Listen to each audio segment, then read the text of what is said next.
Apa bisa oh ini masih proses. Bismillahirrahmanirrahim. Assalamualaikum warahmatullahi wabarakatuh. Alhamdulillah, puji syukur kehadirat Allah Subhanahu wa taala kita bisa berkumpul kembali dalam agenda rutin Sakinah Finance bersama alumni yakni Jumat Sharing Session. Insya Allah malam ini sudah bersama hadir di tengah-tengah kita semua Ibu Sukmayanti, SMN, MBA dengan sertifikasi CFP, CSFT. Alhamdulillah, selamat malam Ibu, semoga dalam keadaan sehat ya. Di Lampung ya Ibu Sukma ya? Iya, di Lampung. Alhamdulillah sehat. Lagi musim apa Bu di Lampung? Lagi hujan aja nih. Oh, sama berarti ya, merata nih hujannya. Oke, teman-teman yang hadir, silakan boleh partisipasinya, boleh sambil open cam juga nanti ya, biar kita bisa sama-sama menyimak. Dan yang mau share terkait keseruan Zoom kita malam ini, boleh ya upload di Instastory dengan tag Ibu Sukma, tag Madam Ani, juga tag Sakinah Finance. Baik, malam ini kita akan sama-sama eh, menyimak, berdiskusi juga ya Bu ya, terkait hidup tenang, bebas riba, roadmap keuangan syariah untuk keluarga muslim. Ibu Sukma, apakah sudah aman ya? Bisa share screen nanti ya? Ya, oke. Coba saya share screen dulu. Sudah aksesnya sudah multiple sharing. Oke, Alhamdulillah. Di sini juga sudah hadir, ada Ibu Atina, ada Mas Agung, Mbak Vita, Mbak Askia, dan lain-lain. Baik, kepada Ibu Sukma, kami persilakan.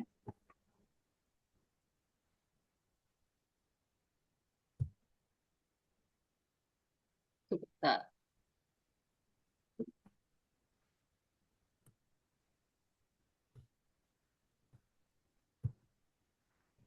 bentar ya, Mbak. Ya, silakan.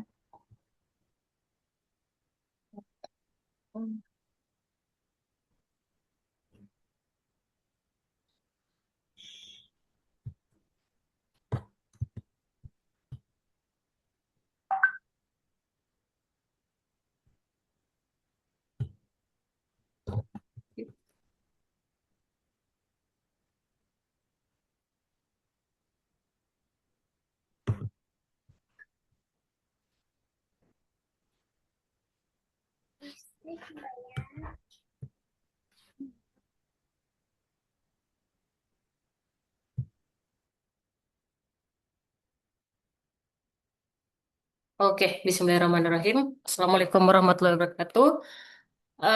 Terima kasih buat teman-teman yang udah hadir dari jam 8 tadi ya.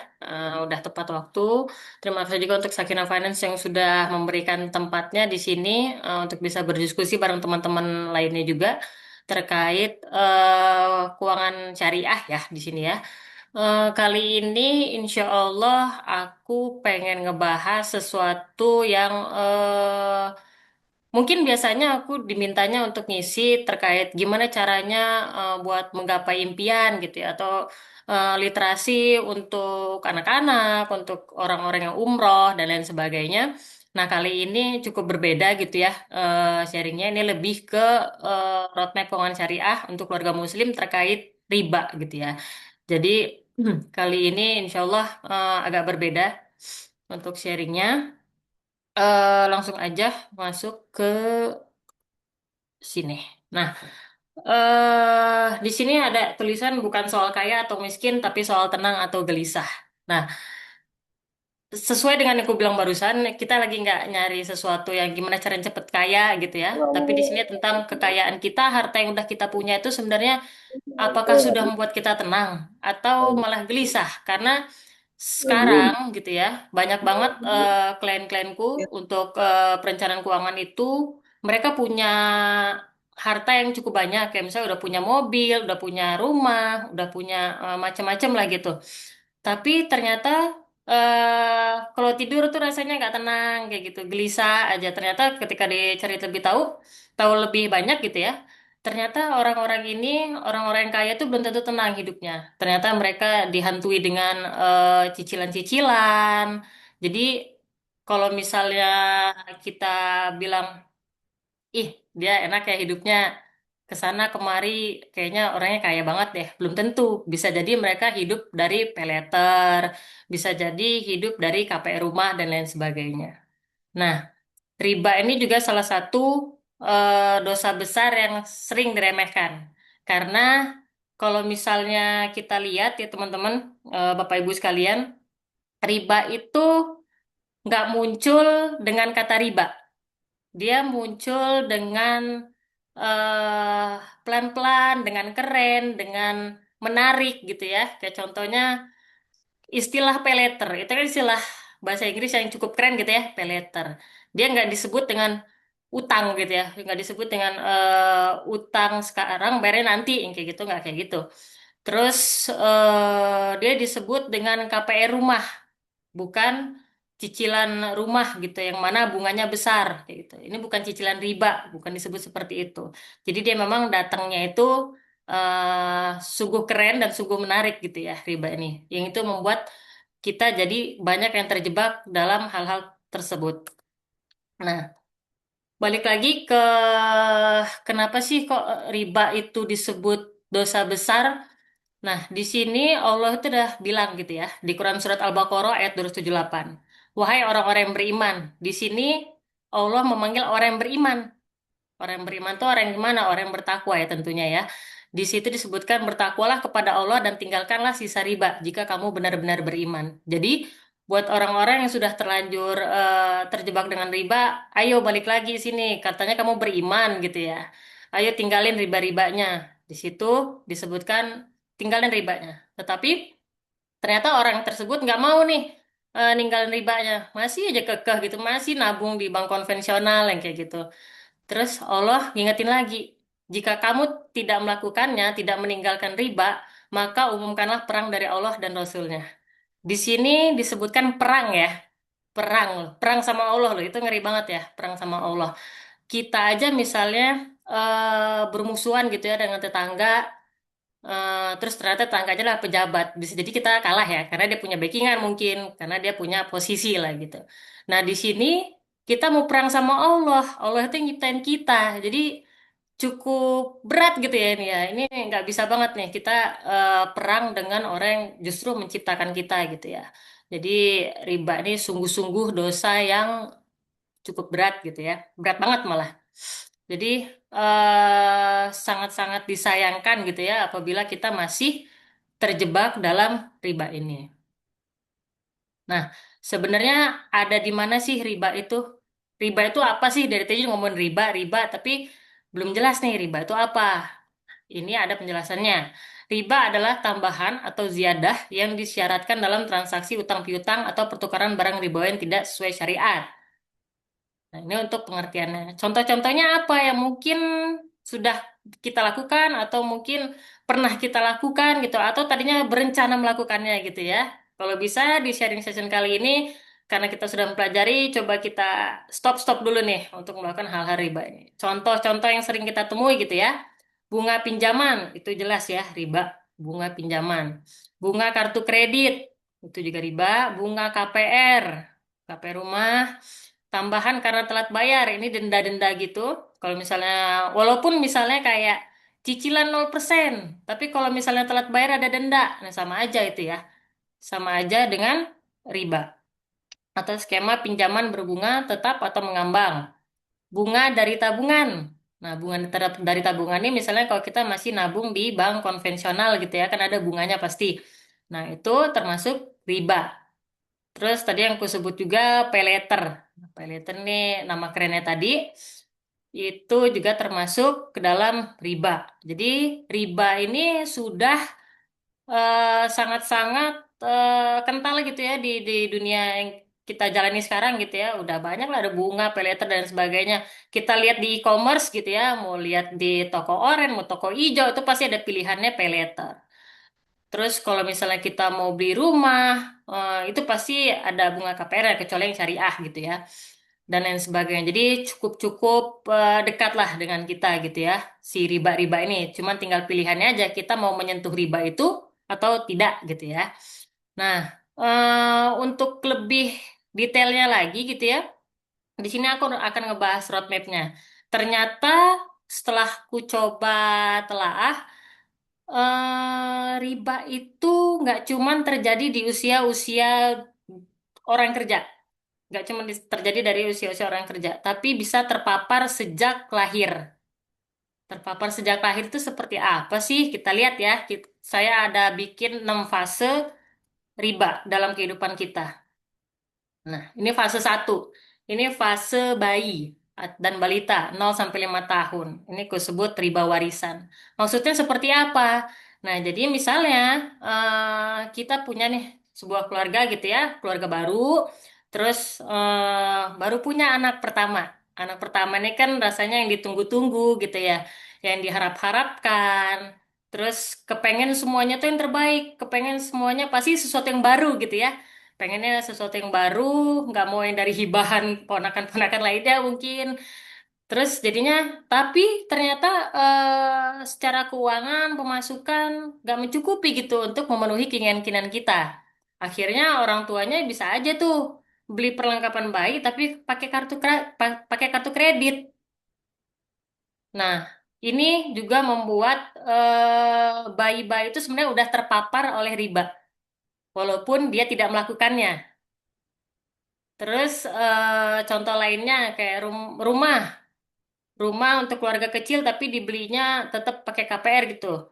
Padahal dia sebenarnya belum mampu. Mungkin sebenarnya baru mampunya ngontrak aja nih. Tapi karena keinginan, gengsi dan lain sebagainya dia lebih milih untuk KPR dan merasa penghasilannya lagi stabil nih.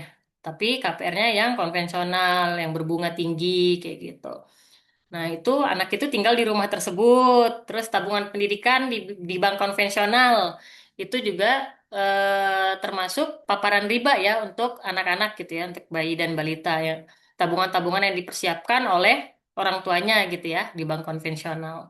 Nah, ini membuat apa ya, bayi-bayi dan balita itu udah punya semacam kayak, oh, walaupun mereka belum ngerti, bukan belum ngerti, walaupun mereka belum bisa ngomong, tapi mereka tuh paham.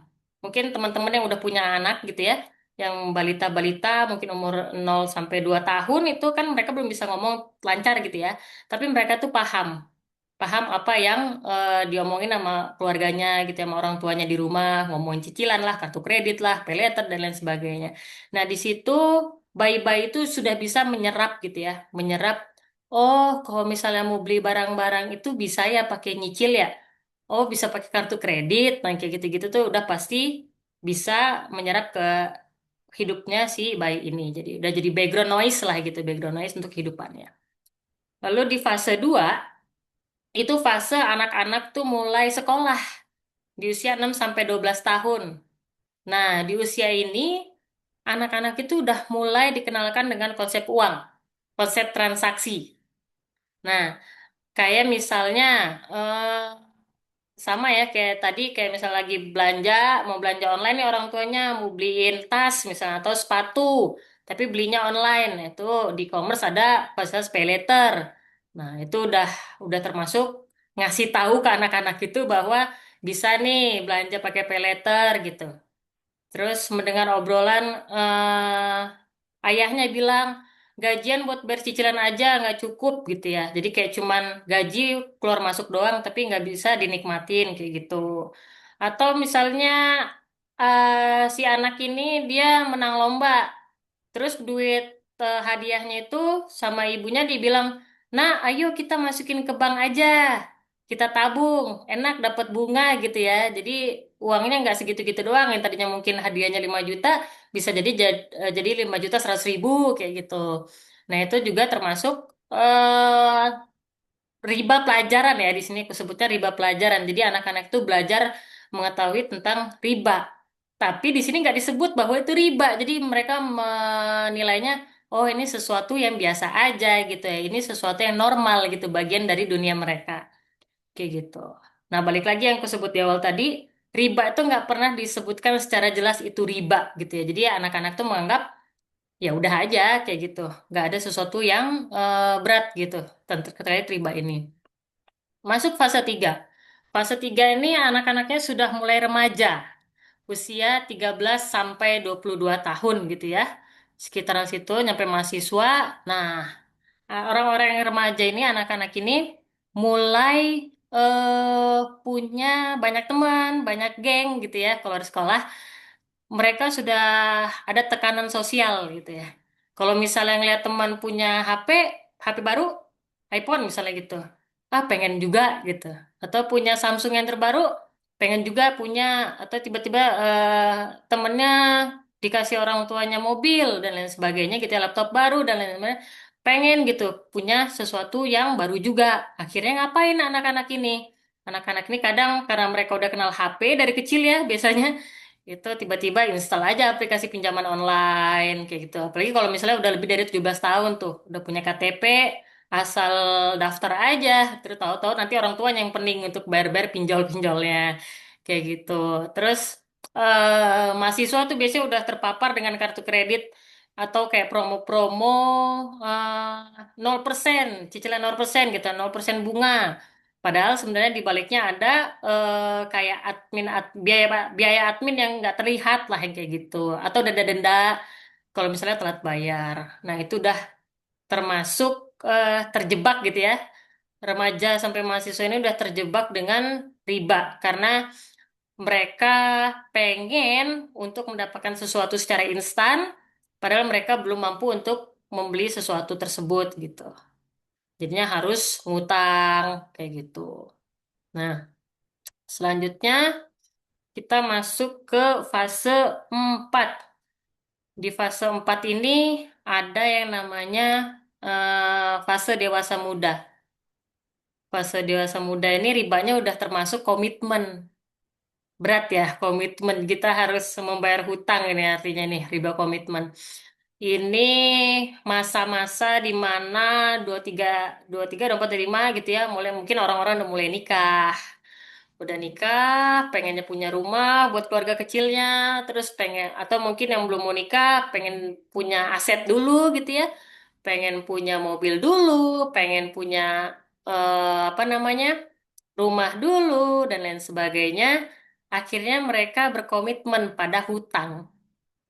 Komitmen pada hutang itu ya kayak contohnya KPR tadi.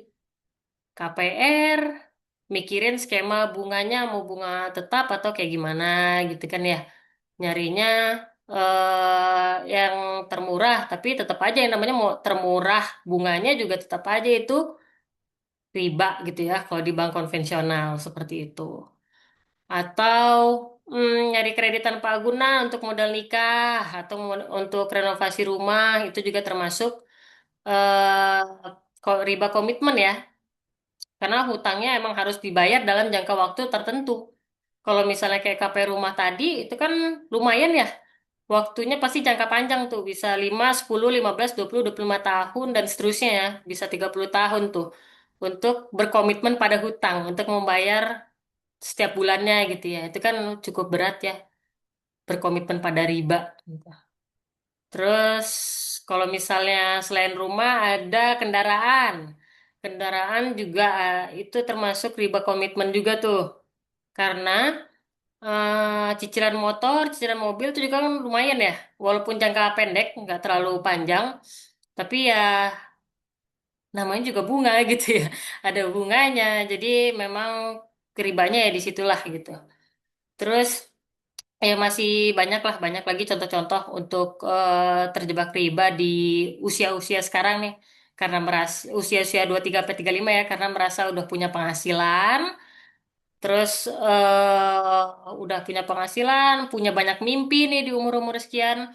Jadinya akhirnya mencoba memberanikan diri mengambil hutang-hutang untuk kesenangan sementara kayak gitu.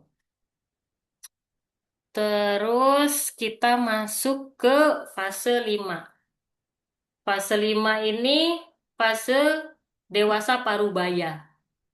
Nah, ini di usia 36 sampai 50 tahun. Cukup range-nya cukup besar ya, sekitar 15 tahun.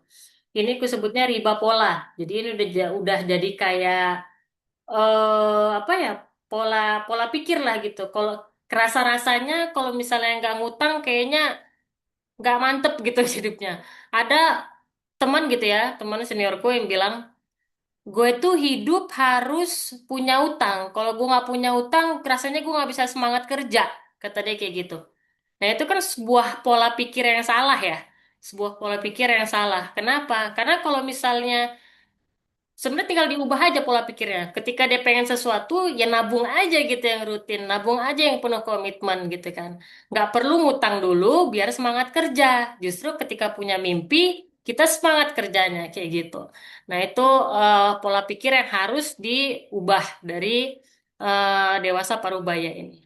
Biasanya kondisinya ini orang-orang yang sudah di puncak karir, mungkin udah levelnya udah VP gitu ya kalau di kantor kayak gitu penghasilannya besar tapi kebutuhan dan gaya hidupnya juga makin membesar. Nah, kalau misalnya sebelumnya fase 4 itu orang-orangnya baru ambil KPR pertama, di sini mungkin orang-orangnya udah ngambil KPR kedua. Udah ngambil KPR kedua untuk investasi atau rumah liburan dan lain sebagainya. Di sini juga udah mulai ngambil-ngambil asuransi yang lain-lain karena biasanya mulai aware gitu ya, mulai peduli dengan kesehatan nih di usia-usia sekian. Jadi ngambil-ngambil asuransi konvensional dan lain sebagainya. Yang mana kan asuransi itu juga termasuk ini ya ribanya ya karena ada bunga dan lain sebagainya. Nah, ketika riba ini masih nih ya dari kecil sampai umur sekian masih apa namanya masih hidup dengan riba ini, akhirnya riba ini menjadi sebuah sistem dalam pikirannya gitu ya. Jadi kayak sebagai pola pikir. Yang ku sebut tadi, dia akan sulit untuk membayangkan hidup tanpa cicilan. Yang membuat dia semangat untuk kerja tadi adalah dengan adanya cicilan, kayak gitu. Ini cerita untuk di fase 5. Selanjutnya kita masuk ke fase 6.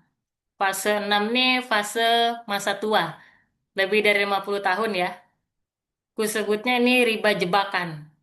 Riba jebakan. Kenapa sih riba jebakan? Karena biasanya orang-orang di usia ini, aku ada contohnya salah satunya gitu ya. Ada klienku, dia itu waktu mudanya, waktu bukan muda, sekitar umur 40 tahunan gitu ya fase sebelumnya, dia punya tanah sebenarnya, dia punya tanah, terus dia gadaikan.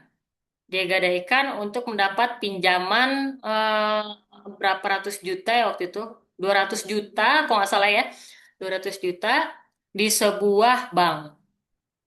Nah, ternyata waktu itu dia masih bisa nih bayar cicilannya per bulan, bayar bunganya bisa per bulan. Tapi ketika datang gitu ya, COVID datang di tahun 2019, 2020, 2021 itu, akhirnya si orang ini nggak bisa bayar lagi gitu. Nggak bisa bayar lagi. Kenapa? Karena usahanya waktu itu kena dampak dari COVID. Nggak bisa bayar lagi sampai di tahun 2024, 2024 akhir, akhirnya hutangnya udah membludak ya, karena dendanya kan jalan terus tuh. Dendanya jalan terus, bunganya juga jalan terus. Itu hutang yang tadinya sisa tinggal 120 juta kalau nggak salah di surat yang saya lihat itu, yang dia tunjukin ke saya itu malah jadi 450 juta. Sekitar segitulah kalau nggak salah. Dan yang paling tinggi adalah denda denda ribanya ya, dari dendanya. Nah, itu sih yang ngeri dari kalau misalnya riba ini udah menjadi pola pikir tadi tuh ya. Akhirnya eh, ketika umur 50 tahunan, bukannya kita hidupnya lebih tenang gitu ya, untuk menikmati hidup mungkin main sama cucu dan lain sebagainya, ujung-ujungnya malah kena jebakan Batman gitu. Akhirnya eh, malah jadi pusing gitu, pusing mikirin-mikirin hutang-hutang cicilan yang belum terbayarkan. Kalau di sini yang aku bikin contohnya itu adalah eh, orang di usia 50 tahunan itu yang mungkin anaknya sudah besar ya, sudah lulus S1, terpaksa meminjam untuk biaya pendidikan lanjut S2 atau S3. Atau mungkin orang tua yang mau menikahkan anak. Nah, untuk menikahkan anak, gengsi ya kalau misalnya cuma nikah di KUA gitu. Mungkin ada yang kayak gitu ya. karena gengsi akhirnya dia tapi nggak punya uang juga, akhirnya dia minjem. Nah, hal-hal seperti itulah yang membuat jebakan ya, jebakan-jebakan gaya hidup itu agak-agak PR untuk kehidupan kita sekarang. Nah, di fase ini tuh dampak yang paling serem gitu ya, dampak paling serem mungkin kita nggak tahu ya, kita mati itu kapan, bisa jadi hari ini, besok, lusa dan lain sebagainya. Tapi mungkin banyak orang yang baru meninggal gitu ya ketika tua. Nah, yang paling horor itu kalau misalnya kita masih punya hutang lalu kita meninggal. Nah, itu sedih banget sih. Sedihnya kenapa? Karena ya ninggalin hutang gitu. Kita nggak enggan gitu ya Nabi Muhammad untuk menyolatkan kita gitu ya. Terus selain itu juga kalau misalnya ninggalin hutang tuh nanti yang repot ahli waris. Mending kalau misalnya kita ninggalin warisan berupa aset gitu ya. Ada asetnya gitu. Tapi kalau misalnya nggak ada, kan bisa jadi yang nanggung ahli warisnya gitu ya.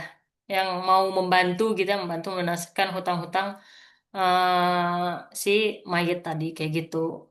Nah, itu sih kalau terkait riba di masa tua masih juga riba PR-nya susah deh kalau kayak gini ya. Kalau soalnya aku apa ngehandle klien di usia 50 tahun ke atas tuh cukup cukup berat gitu ya. Karena kadang beban cicilannya banyak, beban hutangnya banyak, tapi aset-asetnya juga susah gitu buat dijual dan lain sebagainya. Kayak gitu. Ini untuk yang di fase masa tua. Nah, cuman kabar baiknya adalah rantai riba ini gitu ya dari fase 1 sampai fase 6 tadi dari bayi hingga tua tadi itu sebenarnya bisa banget diputus di mana aja gitu ya. Kalau misalnya sekarang nih kita teman-teman yang lagi di sini kita ada yang masih muda gitu ya misalnya bangun fondasi keuangan syariah dari nol gitu. Kalau misalnya udah terlanjur tuh misalnya dulu dulu aku pernah punya eh, rekening bank konvensional, punya 3 waktu itu. Satu karena terpaksa, satu rekening kantor, rekening kerjaan, sama satu lagi waktu itu karena tertarik dengan depositonya, terkait dengan depositonya waktu itu. Dan dulu belum belum paham gitu ya terkait riba ini gitu. Sampai waktu itu dengar kajian dari seorang ustadz dan waktu itu dapat ceramah juga dari dosen Islamic Finance School dulu waktu kuliah. Dulu aku pernah punya gitu ya terkait rekening bank konvensional. Nah, ini akhirnya satu persatu kututup rekening itu dan akhirnya ya udah hidup jadi lebih tenang juga. Dan apa ya, ketika tahu gitu ya bahwa riba itu semengerikan itu ya kayak ngajak perang Allah. Alhamdulillah sejak saat itu aku juga nggak pernah ngambil utang, nggak punya kartu kredit, nggak pernah pakai paylater, daftar juga nggak pernah dan lain sebagainya. Alhamdulillah KPR juga nggak ada, cicilan kendaraan juga nggak punya kayak gitu. Jadi alhamdulillah banget waktu itu cukup ter disentil gitu ya, disentil sama Allah saat itu dan udah diputus di fase 3 berarti waktu itu aku untuk riba ini. Nah, mungkin kalau misalnya di sini ada yang sudah lebih tua lagi gitu ya, lebih berumur. Nah, diharapkan kalau misalnya masih ada yang punya riba, kita coba untuk stop dan tidak mewariskan riba ini ke anak cucu. Seperti itu. Nah, ini ya buat teman-teman evaluasi aja. Di rantai mana sih sebenarnya apakah kita masih ada nggak nih riba di yang nempel di hidup kita nih? Cek aja dulu dari rekening gitu kan. Kalau masih ada yang punya rekening tabungan konvensional, saya sarankan sih segera tutup, segera tutup.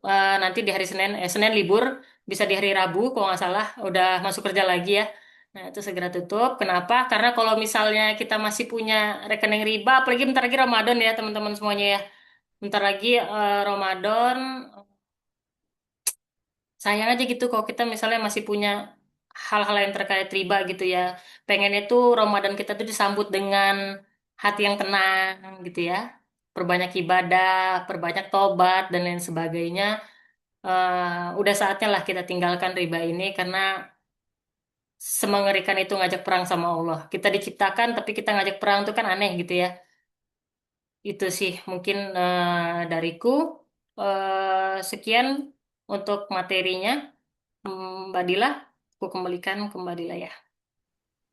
Insya Allah.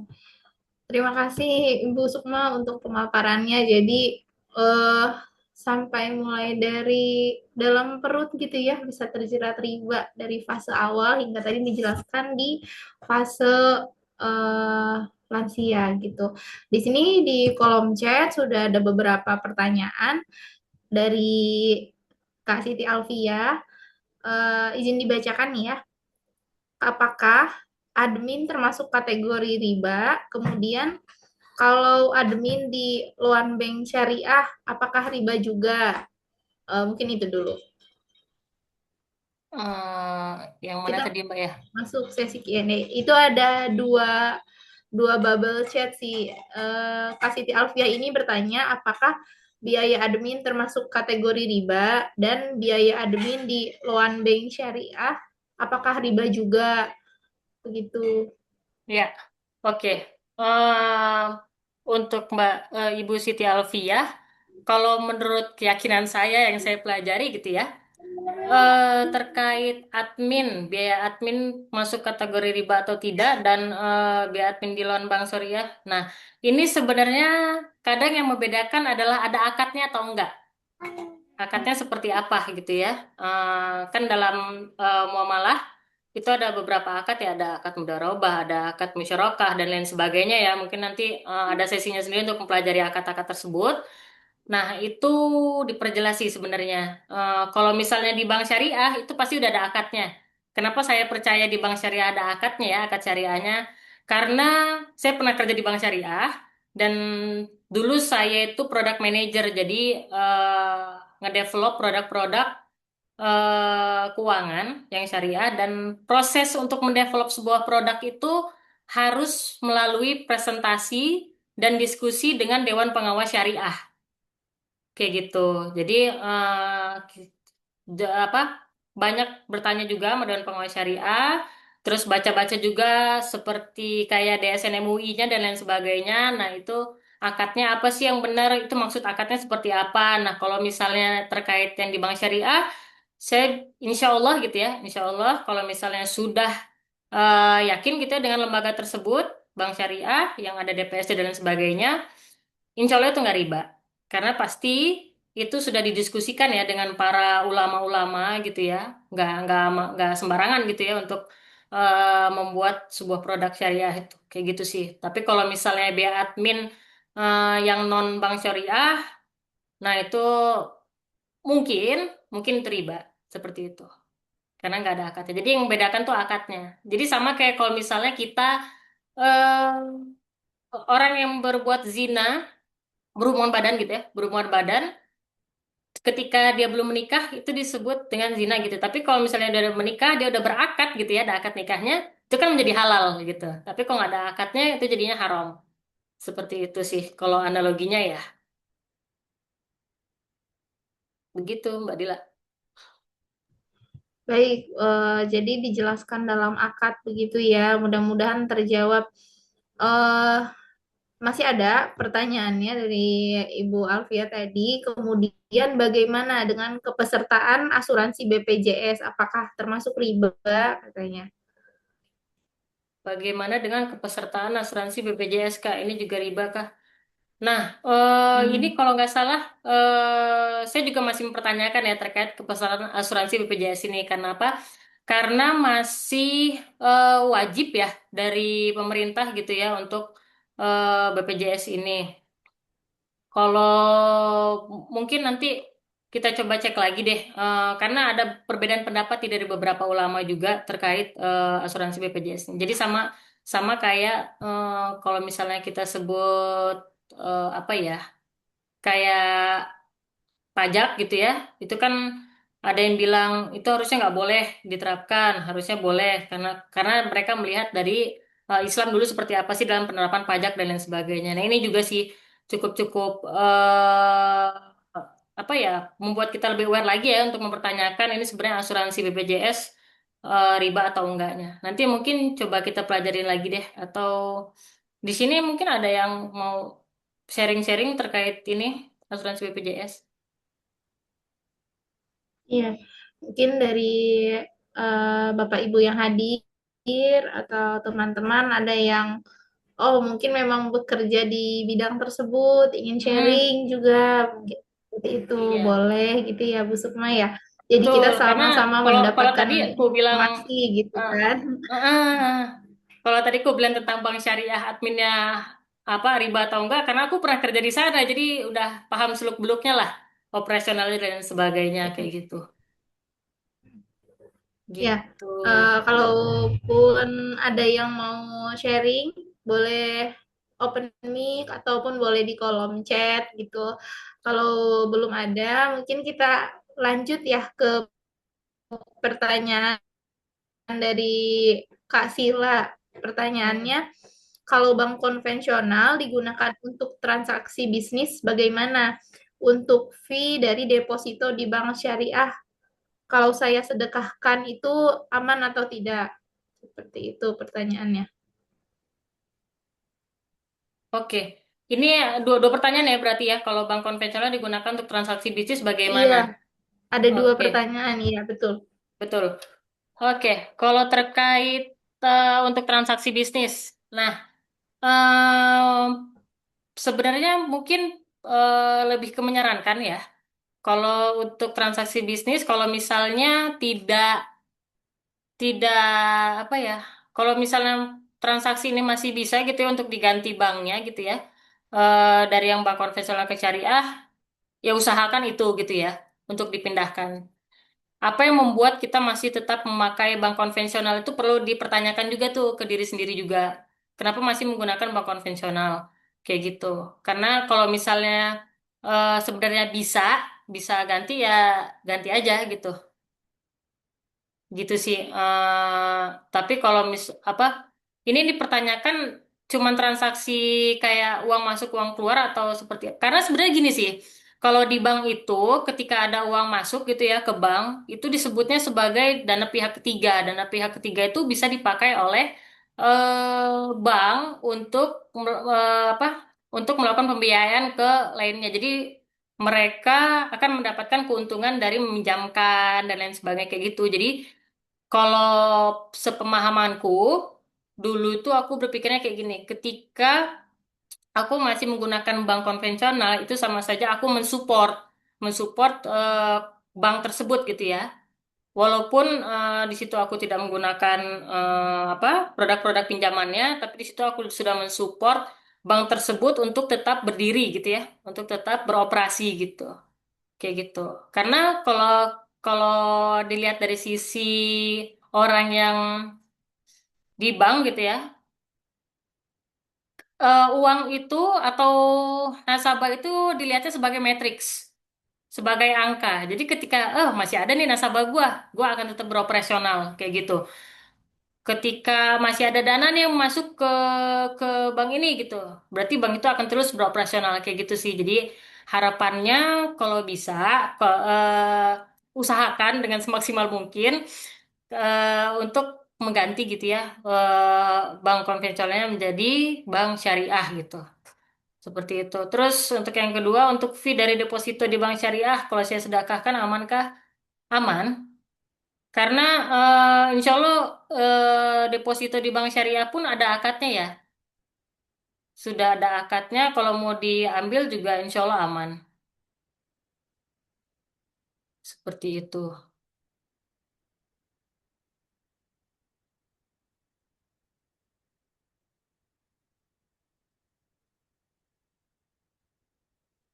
Gimana Mas? Untuk dua pertanyaannya tadi, charger. Eh, baik, apakah ada yang mau menyampaikan pertanyaan secara langsung? Mungkin di sini tadi saya lihat ya. Mbak Devi, ada Ibu Atina juga. Kalau mau menyampaikan pertanyaan secara langsung, dipersilahkan.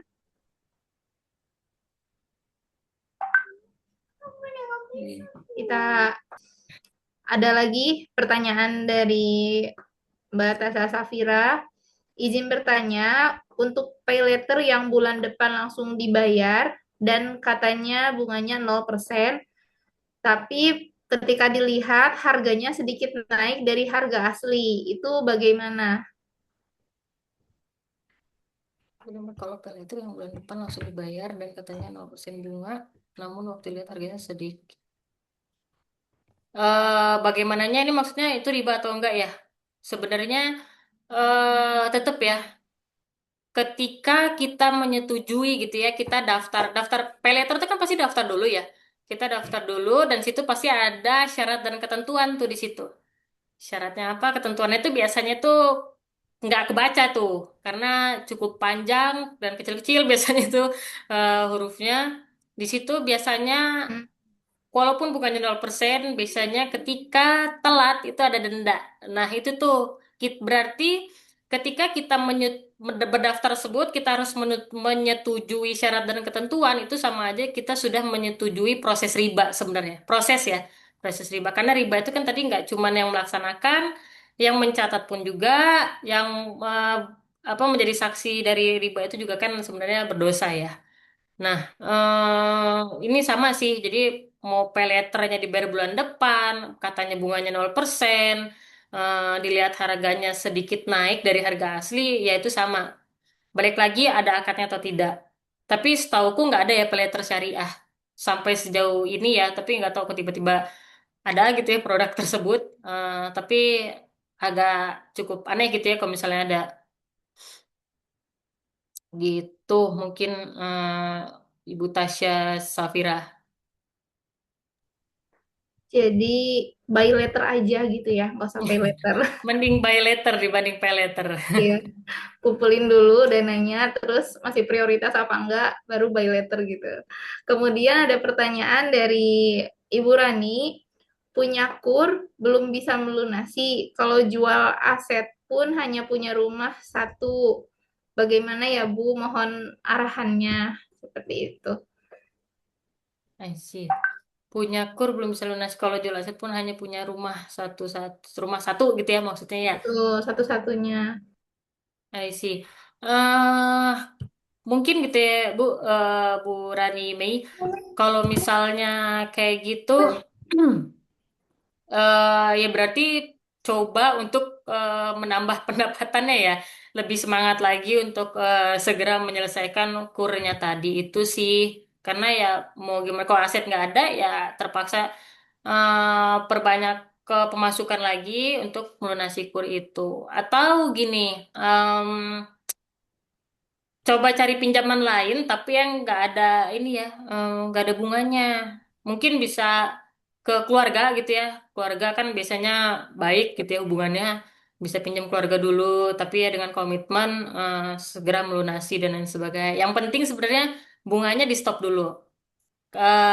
Paling kayak gitu sih. Kalau misalnya memang asetnya tinggal itu.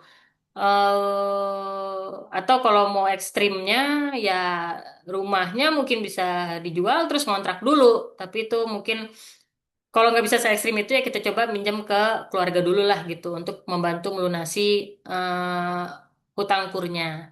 Soalnya ya balik lagi ya Bapak Ibu sekalian, riba itu cukup cukup mengerikan gitu ya. Itu ku ingetin lagi itu sama aja kita berperang dengan Allah gitu ya.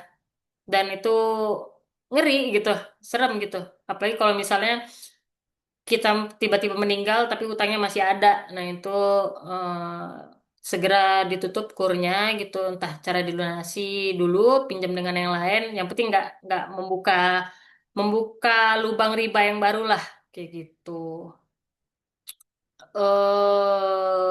Ya insya Allah kalau misalnya kita sudah tergerak nih, udah tergerak pengen lepas dari riba, kita coba tobat, mohon ampun sama Allah dan lain sebagainya. Insya Allah Allah pasti akan bantu kok. Insya Allah Allah pasti akan bantu Kayak gitu sih. Entah dari arah-arah yang mungkin kita nggak sangka-sangka gitu ya. Seperti itu, Ibu. Ya, baik. Mudah-mudahan dimudahkan ya, Ibu Rani.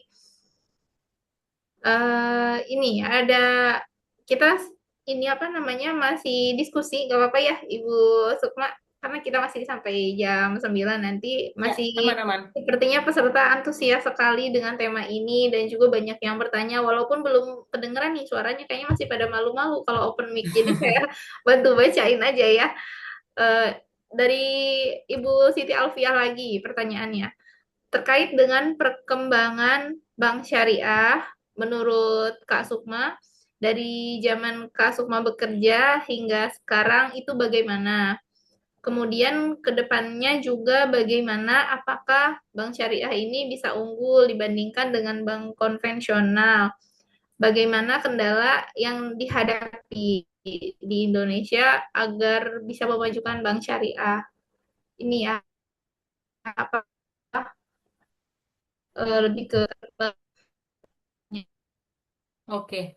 pertanyaannya. Kalau menurutku ya, apa tadi Bang Syarif menurut kamu ke depannya, insya Allah semoga gitu ya. Ya kita doain bareng-bareng gitu ya, semoga semakin maju gitu ya untuk bank syariah di Indonesia. Sebenarnya bisa aja lebih unggul dibanding bank konvensional. Cuman ya dimulai dari kita lah, dimulai dari kita untuk menggunakan bank syariah karena sebenarnya bank-bank itu yang mereka butuhkan tuh nasabah. Mereka butuhkan nasabah. Kalau misalnya nggak ada nasabah ya mereka nggak akan beroperasi juga ya karena kan ada karyawan-karyawan yang perlu dihidupi juga gitu ya dari gaji-gaji dan lain sebagainya. Jadi dimulai dari kita, kalau misalnya kita masih ada bank konvensional, kita pindah segera ke bank syariah.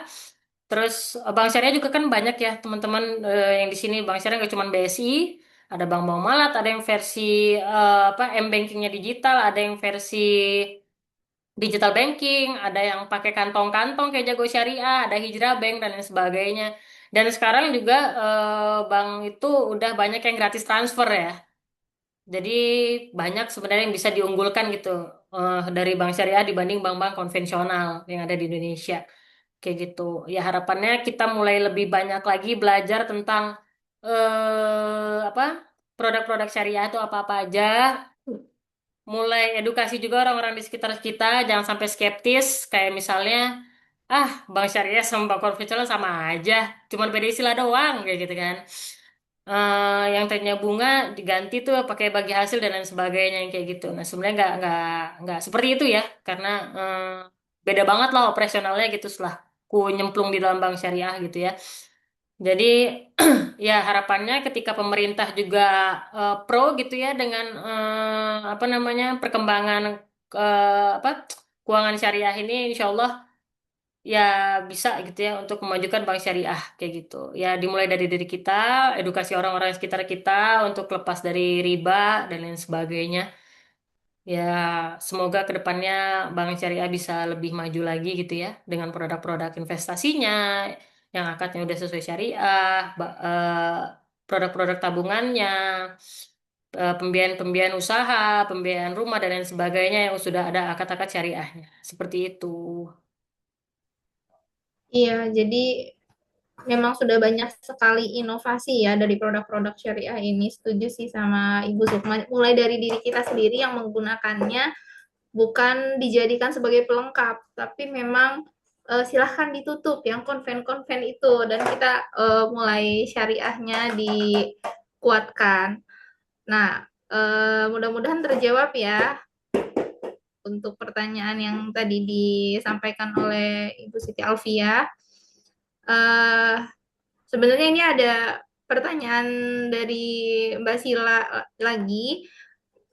Pertanyaannya untuk penerimaan PIP anak itu kan harus membuka rekening bank konvensional, tapi hanya untuk menerima saldo gitu ya maksudnya ya, hanya untuk menerima kemudian ditarik semuanya untuk keperluan sekolah sampai saldonya itu nol. Berarti itu aman kan ya maksudnya karena ini pakai bank konvensional, masuknya riba apa enggak? Karena transaksinya mungkin kebijakannya lewat bank tersebut gitu.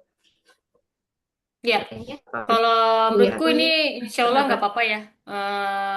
Kenapa? Karena ini keterpaksaan gitu ya. Terpaksa karena memang dari pemerintahnya seperti itu memaksa kita untuk membuka rekening bank konvensional. Ya nggak apa-apa. Yang penting kita nggak apa ya nggak menggunakan secara aktif gitu ya bank konvensional Hmm. tersebut. Terima langsung tarik gitu kan. Terus saldo nol lagi. Ya insya Allah nggak apa-apa untuk hal ini.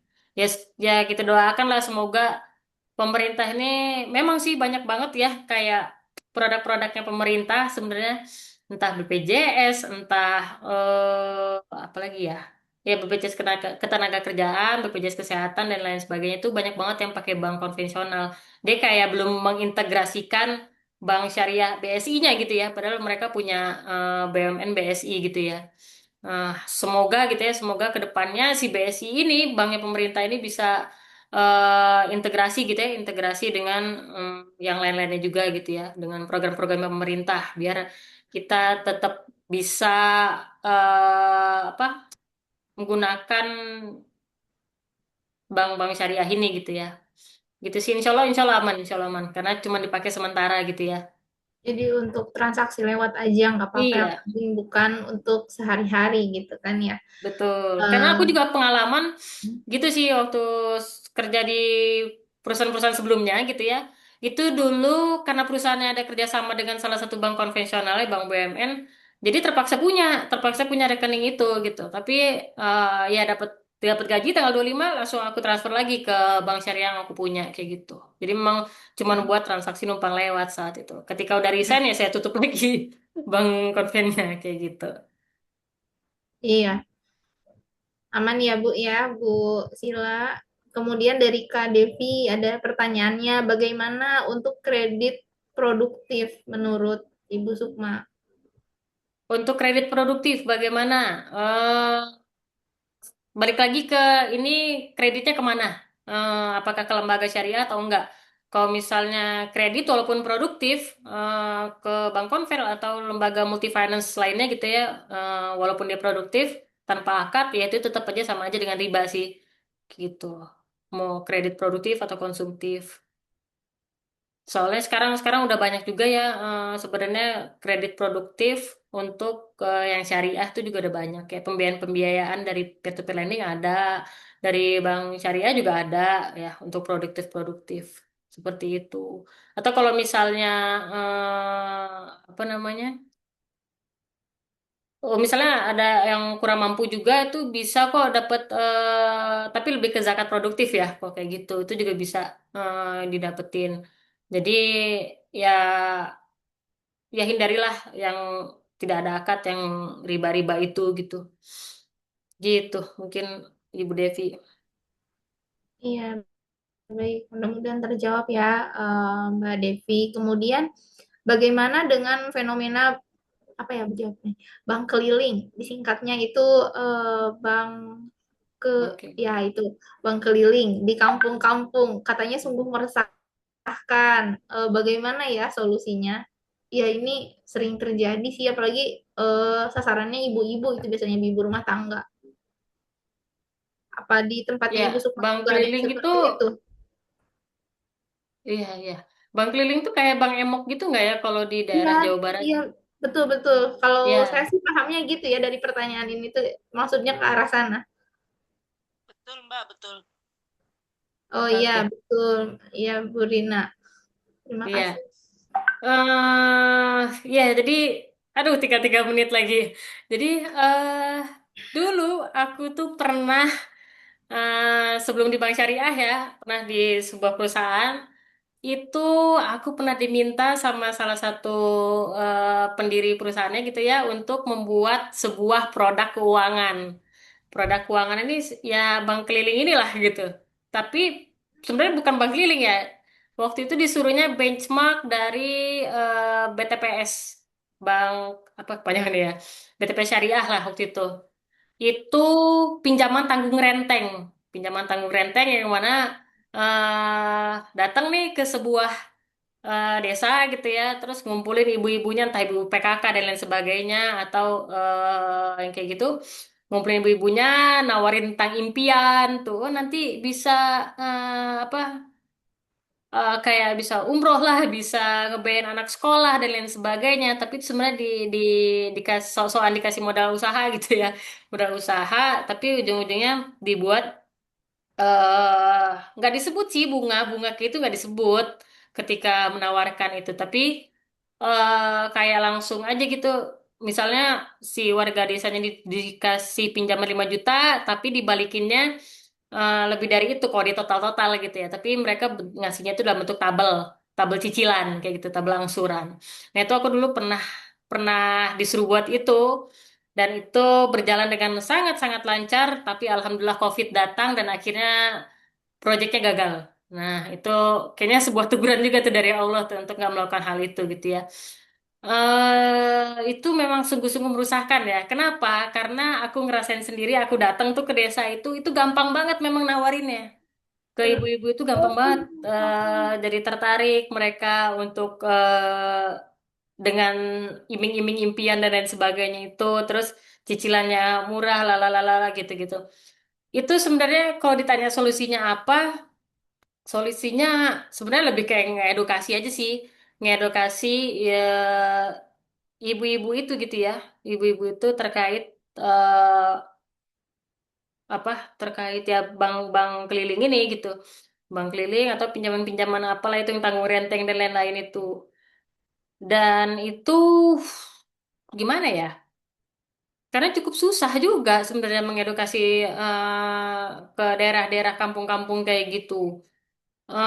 Sebatas menjelaskan tentang tabungan pun aku pernah ngejalanin gitu ya di sana itu, wah, repot. Bahkan mereka-mereka ini kadang gitu ya, ya sebagian gitu yang pernah aku temuin nabung aja di warung gitu. Nabung di warung pakai buku tabungan anak SD itu yang warna-warna pink dicatat, itu nabungin ke warung.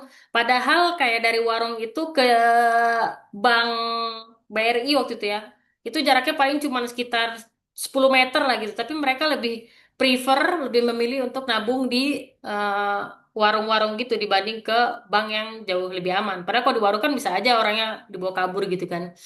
Nah, untuk mengedukasinya cukup sulit gitu memang.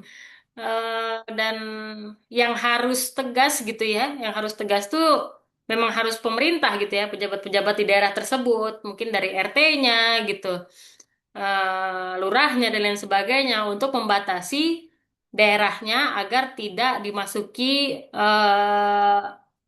orang-orang ini gitu ya. Yang masuk ini kan biasanya sales-sales yang atau sebutannya account manager atau apalah gitu, yang biasanya nawar-nawarin ke kampung-kampung ini gitu. Jadi memang harus dari pemerintahnya sih yang aware gitu ya, pemerintahnya mengedukasi warganya, pejabat-pejabat sana yang mengedukasi warganya, membatasi. Kayak dulu tuh sempat ada yang lewat gitu ya di Instagramku, kayak ada banner gitu ya di depan desanya gitu, tulisan Bang Emok dilarang masuk, yang kayak gitu sih mungkin cara cara ininya ya, cara ekstrimnya. Tapi itu memang harus dari pejabat di sana dan warga di sana yang memang menolak untuk kehadiran dari bank keliling ini. Paling kayak gitu, Ibu Rina Susanti. iya. Terima kasih Bu Rina untuk pertanyaannya. Eh, Memang ya yang terkait disampaikan ini sangat relate di masyarakat, sering terjadi. Juga tadi Ibu Sukma, maaf ya Bu, izin lewat sedikit. Yang tadi yang tanggung renteng itu kalau misalkan saya dulu di kampus Taskia, salah satunya kampus Taskia ini punya yang namanya Baitut Tamkin Taskia Madani. Nah, di Hmm. BTTM ini juga mengedukasi warga-warga kampung agar tidak terjerat oleh bank keliling atau bank emok, yaitu melalui yang tadi sistem tanggung renteng, tapi serupa adaptasi dari Grameen Bank yang sering kita dengar Ya, dulu. Yang ya. ya itu kan ya. Nah, tapi secara syariah gitu, syariahnya tuh jadi si masyarakat ini tidak semata-mata hanya menerima pinjaman modal saja, tapi mereka harus mau belajar bahwasannya Hmm. misalnya yang dari tadi dijelaskan oleh Ibu, riba itu nggak boleh banyak sekali kerugiannya, terus berbahaya, berperang dengan Allah segala macam. Nah, nanti dari situ eh, ada monitoringnya gitu. Oh, betul, ternyata uang ini tidak disalahgunakan, tapi digunakan untuk apa namanya, usaha seperti itu. Dan itu kalau sepengalaman yang saya dengar itu berhasil di Lombok. Nah, mungkin Mbak Askia di sini yang lebih sering dengar beritanya atau gimana gitu. Tapi ya saya juga pernah dengar sistem tanggung renteng tersebut dari adaptasi Grameen Bank itu. Dan tadi yang dijelaskan oleh Bu Sukma sekaligus menjawab pertanyaan dari Mbak Alfiah ya terkait edukasi ke masyarakatnya. Tapi satu lagi, Bu Sukma boleh nggak, maaf, ada titipan pertanyaan terakhir Bu. Hmm. Jadi ini pertanyaannya, ada ada jika jika utang sering menjadi beban utama keluarga, kapan sebenarnya kita diperbolehkan berutang dalam Islam? Lalu bagaimana solusi praktis bagi keluarga yang saat ini sedang terjerat utang, terutama utang ribawi, agar segera lunas? Nah, itu pertanyaan dari Mbak Nia Rahman. Silakan Ibu Sukma untuk membantu menjawab. Oke. Tadi bagaimana caranya apa tadi Mbak? Apa Ya, melunasi bagaimana utang ribawi gitu ini? ya? Ya, kapan-kapan kita diperbolehkan berutang dalam Islam, itu yang pertama. Hmm. Kemudian, solusi praktis bagi keluarga yang saat ini sedang terjerat utang ribawi agar segera lunas, gitu. Oke. Solusi praktis eh yang pertama tobat. Yang pertama tobat, minta sama Allah untuk diampuni gitu ya, karena kita pernah membuat hutang riba, hutang ribawi tadi. Terus yang kedua, eh setelah tobat kita minta sama Allah untuk bantu lunasin ya Allah, kayak gitu. Bantu lunasin. Caranya dengan apa? Nanti Allah akan ngasih ngasih ini ya, ngasih cara-caranya ya. Cuman kalau misalnya kita coba, kita bisa jual aset tadi itu, bisa jual aset atau bisa juga kayak misalnya kita tutup tuh utangnya, kita pinjam dengan orang lain gitu ya, dengan keluarga, dengan tanpa bunga dan lain sebagainya. Bisa pakai itu juga atau ya kita coba pinjaman di bank syariah sih kayak gitu. Contoh misalnya kayak tadinya kita punya KPR rumah di bank konvensional gitu ya, bisa di handover ke bank syariah kayak gitu. Itu udah banyak juga tuh metode-metodenya yang kayak gitu. Paling kayak gitu untuk ininya untuk solusinya. Terus kalau dalam Islam kapan sebenarnya kita diperbolehkan untuk meminjam? Sebenarnya pinjaman tuh boleh dalam Islam. Yang penting ada akadnya jelas dan kita tahu bagaimana cara melunasinya. Seperti itu. Kayak pinjaman-pinjaman usaha tuh boleh. Gitu. Kayak gitu. Yang dari Medan tuh. Sudah, Mbak Dila? Cukup? Baik, terima kasih. Ibu Dina, silakan Ibu Dina, apakah ada yang ingin disampaikan? Ada pertanyaan, silakan Ibu Dina. Oh, ini tadi kayaknya cukup sih, Mbak Sukma. Terima Oh kasih. iya, oh iya, ini Ibu Dina dari Taskia juga. Silakan. Oh udah ya Bu ya, berarti Insya Allah eh, sudah cukup terkait pertanyaannya. Baik, Bapak Ibu semua, jika tidak ada lagi yang ingin bertanya, dan waktu juga sudah menunjukkan ini ya, jam 9 lewat 6 menit. Terima kasih banyak Ibu Sukma untuk semua penjelasannya, sharing ilmunya yang sangat bermanfaat. Mudah-mudahan kita semua yang hadir di sini terhindar dari semua godaan ribawi gitu ya, dan juga bisa mengedukasi keluarga dan lingkungan terdekat kita agar tidak terjerat dengan riba-riba tersebut. Jadi apa tadi, say no pay later, buy later aja gitu ya. Uh, Alhamdulillah Jumat sharing session kali ini sudah kita laksanakan bersama. Sampai jumpa lagi di Jumat sharing session berikutnya. Terima kasih banyak Ibu Sukma, mudah-mudahan semuanya sehat, Bapak Ibu semua sehat semua juga. Insya Allah sebentar lagi kita menyambut bulan suci Ramadan ya. Mohon maaf lahir dan batin dari saya pribadi juga dari Sakinah Finance. Kita semua agar diberikan keberkahan dan umur yang barokah hingga ke bulan suci nanti. Baik, kita tutup Jumat sharing malam ini dengan membaca istighfar, astagfirullahaladzim, astagfirullahaladzim, hamdalah, hamdalah, alamin, dan juga doa kafaratul majelis.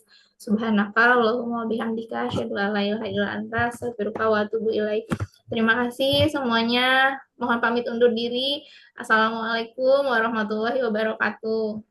Waalaikumsalam warahmatullahi wabarakatuh. Terima kasih Ibu Sukma.